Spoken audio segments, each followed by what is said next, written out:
Hey guys, it's me. So I just recorded like the best overview of today's workflow on CAP and the recording failed. So yeah, we're gonna just do it this way. I'm talking about how Ryan created a call playbook yesterday, and it's very extensive about each part of the cold calling process. So it's kind of like a flow chart, and it's like different outcomes, right? So if I call and it goes to voicemail, or it goes to the gatekeeper, or it goes to the owner directly, and then it has scripts within that. So I took that and then I plugged in the ICP language and what they're actually saying. I plugged into my ChatGPT, gave it some context, and then I cross-referenced that with Imperium Cold Calling CharlieBot AI. And so we have some gold here. I'm not gonna lie. I created 5 different scripts and they're pretty extensive. I think the reason Ryan and I are doing this is because we want to make sure we have the right things to say. If you put in all the efforts to scrape the leads, make sure that they're valid leads, verify them, call them, get them on the phone, you want to make sure you're saying the right things, right? So I've done a lot of cold calls recently within the past few weeks, and I haven't been saying the right things. And ethically, as a business owner, as you know, if you have the solution to solve someone's problems, it is your ethical duty to make sure you get that in front of them and lead them to the solution. And so, the importance of the scripts. Previously, I wasn't saying the right things, obviously. Cold calling is not my background, but we are learning, and the scripts that we have created, I'm very, very excited to use.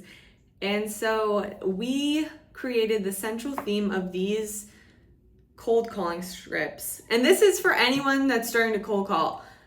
Charlie Morgan in Imperium Acquisition and Easy Grow talks about how the first principle of business is human stimuli equals action.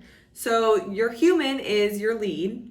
The stimuli, in our case of cold calling, is what you say, how you say it, and then the action is what you want them to do, the action you want them to take. So each of these scripts were built around a desired action.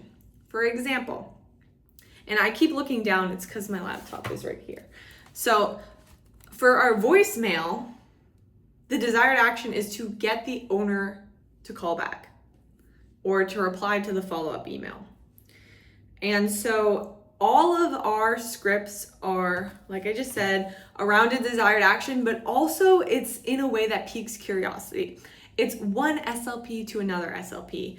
We are not going in it as a company, as experts, as we're selling this product.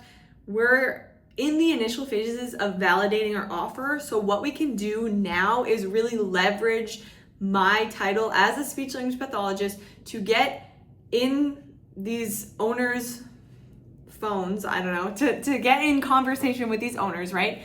And to be able to kind of really understand the problem. Like, what is the truth?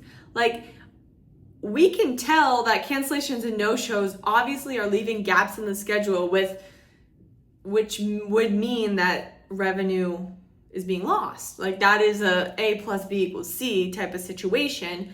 A lot of these owners either don't consciously think about it, or they just kind of like push that problem to the side. And I don't blame them, because they're not only owners, they're clinicians too. They're seeing patients throughout the whole day. They have so much going on, so much in their head, that when a client cancels or no-shows, they're probably thinking, oh good, I have a break. But that's not how it should be, because when you look at profit, a lot of these owners are saying profit margins are thin. A lot of these owners are saying that I built a practice, but it's not profitable. I don't pay myself. So that's why we have an ethical duty to get these scripts out there, me talking to owners, and get them to go through our process. That was a long-winded way of just kind of overviewing why we're creating these scripts, why we care so deeply about this problem, and how we can solve it. So we have the voicemail script, And as I was going through Cold Call OS and Easy Grow, the modules, it's become apparent that a lot of these cold calls are not going to go the way that you want them to go. Just statistically wise, numbers wise. It's not going to go, you're not going to get an owner to book in a call every single call, right? If you make 100 calls and you get 2 to 3 to book in a follow-up 15-minute call, that's a good conversion rate. So knowing that, I know I will get voicemail a lot and I will get the gatekeeper a lot. So I focused heavily on these scripts to really pique curiosity, build rapport, especially with the gatekeeper, and focused a lot on that desired action that we want them to take. In our scripts too, we've gone a layer deep and we've tried to accumulate all the responses that I've been getting. So common things that gatekeepers will say, common things that owners will say, and we've made a script or like a little blurb for each thing. So we have responses for a lot of the common phrases. And then, so we have the voicemail, we have the gatekeeper, then we have the owner if they're unavailable. So the leave a message, which is another one that's pretty big. We then have a script for if the owner answers, if they're showing interest. So right now our action plan, the highest level overview, cold call, speak to owner, owner shows interest, we get them to commit to taking the audit, which is at cliniccapacity.com. We then get them to book in a review call, which we can go over their results. That's the highest level overview of what all these scripts are trying to get us towards. And so we also have a script for NEPQ. So if they do show interest and they're like, yeah, I have time right now to actually do that audit and discuss with you, we're going to ask them questions about their clinic, kind of qualify them and discover the real problem.